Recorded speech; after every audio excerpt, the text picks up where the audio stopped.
Hello, ladies and gentlemen, and today I figured I'd bring you the first installment of something I promised a while back, and that is a new series I like to call A New Perspective. Now, if you remember, about 2 or 3 months ago, I made one about Soul Calibur 6. And I had mentioned that because the game wasn't out yet, I couldn't accurately judge it. Because the game wasn't out yet. But now it is, and I can very safely say that Soul Calibur is very much like Tekken in the sense that it's less about special moves and more about hitting buttons at the right time and the right place. I mean, with Soul Calibur 6, you have your 3D fighting stage, but unlike Tekken, you don't have to do this weird Korean backdash thing every time you try and move. Soul Calibur 6 is much more open. But if you're talking about a person with disability standpoint, the game is really accessible because not only is movement an option for them, seeing as you can just hold up or down to sidestep or double tap in each direction to run, you could just as easily perform complicated combos with just a few buttons. Now, with Soul Calibur 6, this is easily what Dead or Alive 5 could have been. The only thing that Dead or Alive 5 did wrong, in my opinion, was the crappy hold system. That should never happen in Dead or Alive in the first place. Now, Soul Calibur 6 does do some wrong things. But that wrong thing could very well be attributed to my personal experience and not just everybody else's.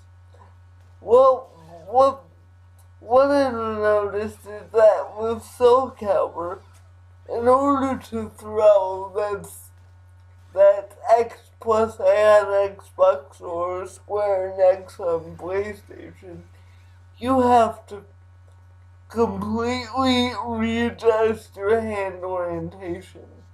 And for somebody with a disability, that is almost really hard to do. I mean, you have to consciously think about it. It's not like you can just do it out of habit. If you're someone with a disability, you have to be able to do that thing. And it's not going to be easy for you. But if you're able to look past that, Soul Calibur is pretty much an okay game for somebody with a disability. The only thing that I noticed that could potentially be a problem is that at times the action moves way too fast, and that's so fast that a person who is a bit slower on their muscle reactions may not be able to play. But I will say, the game is similar enough to Tekken that if you are familiar with Tekken's speed of gameplay, that you should be able to have an easier time converting over to Soul Calibur. But here's the thing, Soul Calibur does have a deep learning curve. If you are a person with a disability, you can play just fine.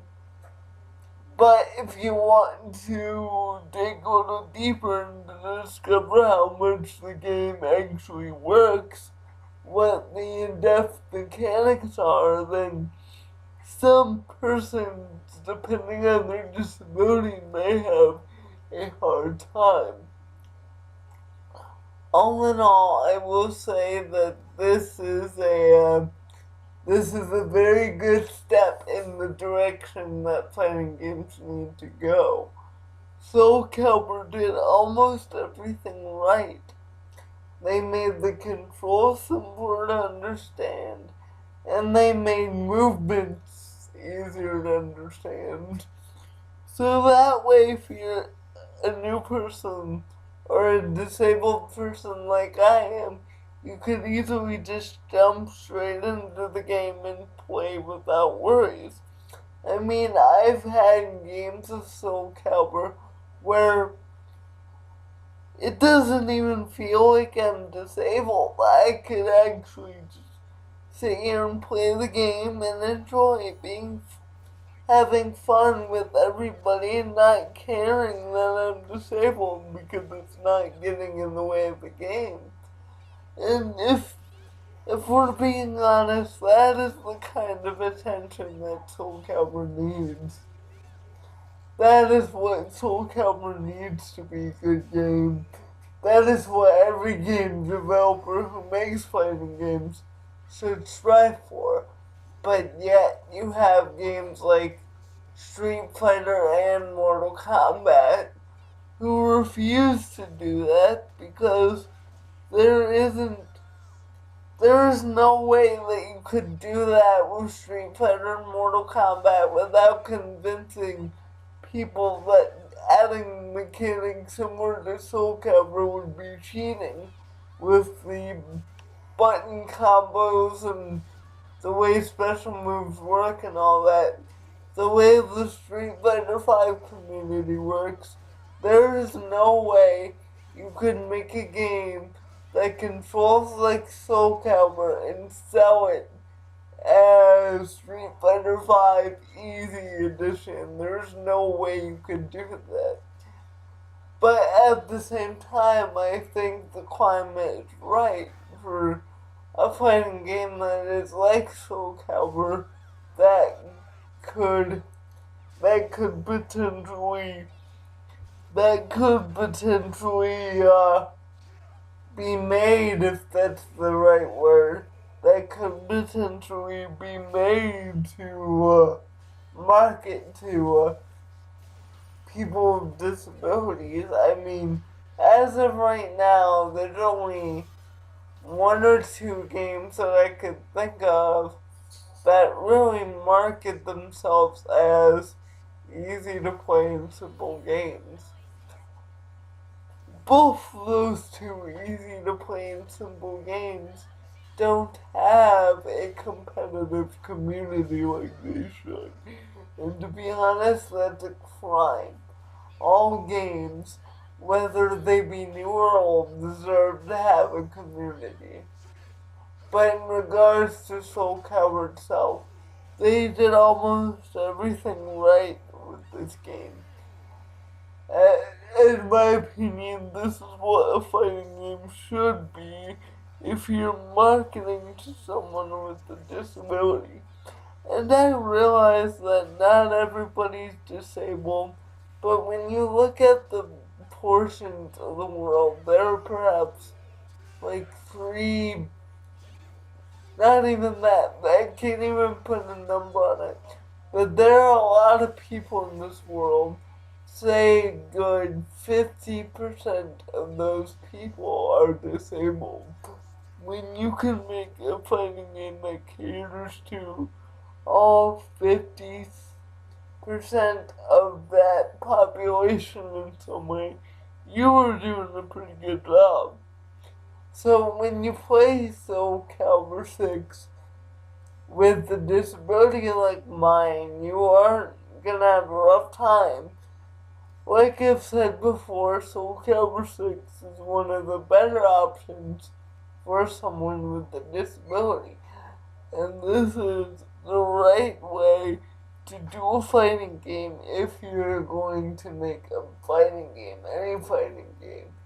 You want to make it accessible enough so anyone can play it, but at the same time, you want to keep deep mechanics and core mechanics so your audience that can do the more advanced things, they can enjoy the game as well without feeling like they're being cheated.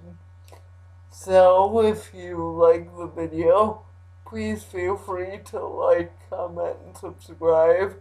I realize this wasn't the ideal first episode of the series, being that it came out 3 months late. But I will say, I've got 3 big videos planned, one of which I will start doing the voiceover for tomorrow. I think that's what I'm gonna do, record the voiceover first and then get the videos and stuff ready second, because with the voiceover being done first, that's a lot of the major work done. So anyway, if you like the video, please feel free to like, comment, and subscribe. Do all the stuff. I don't beg for any of that, but I'm happy for any support that I get. And I really hope I get to see you for the next video. Thank you. Bye.